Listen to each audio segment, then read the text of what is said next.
President Trump is requesting an additional $8.6 billion combined with funds from the emergency declaration to allow the completion of 722 miles of barrier construction, as reported by the Daily Caller. And if the Democrats could unplug their ears, they might hear the tune their leaders sang roughly a decade ago. It is wrong and ultimately self-defeating for a nation of immigrants to permit the kind of abuse of our immigration laws we have seen in recent years, and we must do more to stop it. We simply cannot allow people to pour into the United States undetected, undocumented, unchecked. We do not want to do anything to encourage more illegal immigration into this country. The American people are fundamentally pro-legal immigration and anti-illegal immigration.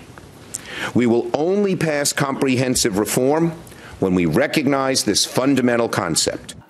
The projections are dire. The agency is now on track to apprehend more migrants crossing illegally in the first 6 months of this fiscal year than the entirety of FY17. And at the current pace, we are on track to encounter close to 1 million illegal aliens at our southern border this year.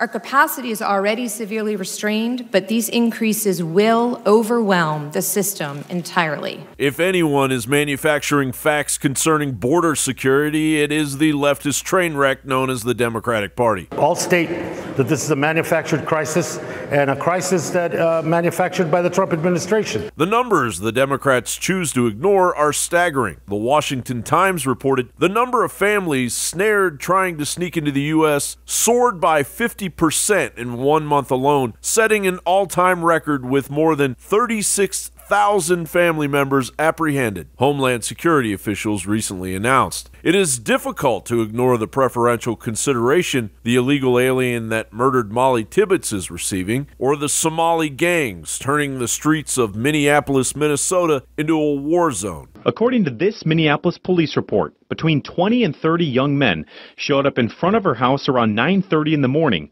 and the comments turned to threats. They were screaming at their house that they were going to kidnap me and were going to rape you. In broad daylight, and within full view of a busy stretch of East River Road, a group of 7 young men struck totally at random. 2 joggers out for a Sunday run were suddenly and viciously punched as they passed by. Police Lieutenant Mike Monsrud says the victims described the group as young Somali men. They demanded no money and said few words. Without talking to them, we really have no idea what the motivation behind these incidents were. According to the indictment, the 26 men and 3 women transported girls across state lines to engage in sex in exchange for money and drugs. Do you feel more comfortable living under American law, or do you feel more comfortable living under Sharia law? Sharia law. Would you prefer to live in America or prefer to live in Somalia? For me, I think it's Somalia.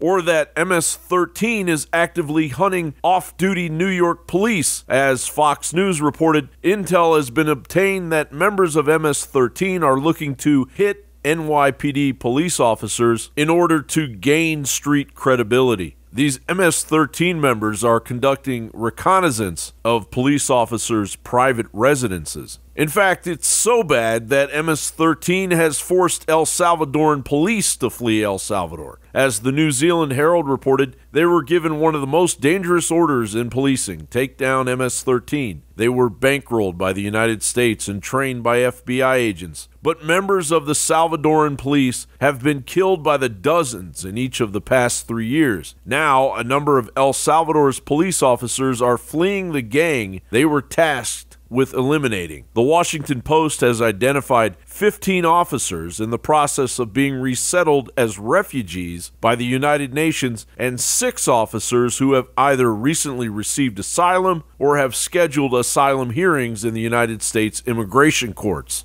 It's hardly manufactured. While Democrats claim that the side effects of illegal immigration are predominantly prevalent at points of entry, there are child molesters, drug dealers, and human traffickers frequently flowing into the interior of the United States because hundreds of miles of the southern border are wide open. Recently, the Democrats gathered on the Hill to oppose a measure condemning voting in U.S. elections by illegal immigrants. As part of the H.R. 1 election proposal rejecting the Republican portion portion, allowing illegal immigrants the right to vote, devalues the franchise and diminishes the voting power of the United States citizens, instead opting to support illegal voting currently underway in local elections. The bottom line is, the real reason the Democrats aren't protecting our border is because they are actually protecting the United Nations Migration Replacement Plan, ensuring Democrat voter rolls increase and U.S. citizens are demoted to a second class. John Bowne reporting.